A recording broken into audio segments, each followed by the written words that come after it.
चला बनवूया diabetic special multigrain आट्यापासूनचे thalipeeth.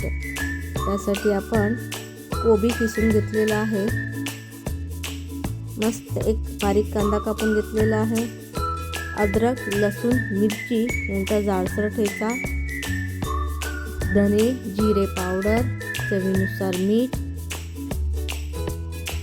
अर्धा चमचा धने जिरे पावडर, अर्धा चमचा हळद, आपला लाल तिखट जो तिखट असतो, नंतर मल्टीग्रेन आटा पहा, त्याच्यामध्ये जव, नाचणी, बाजरी यांचं मिश्रण आहे। हे पहा, तुम्ही एकदम छान पैकी मिक्स करून घ्या।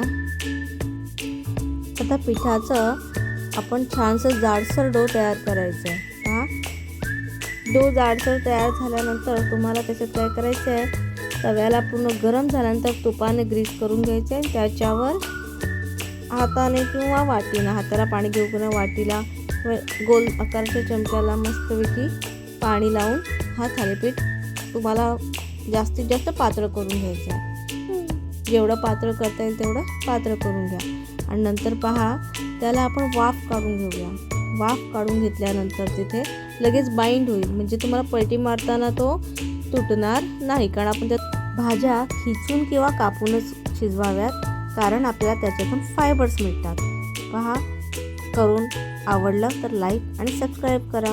थँक्यू।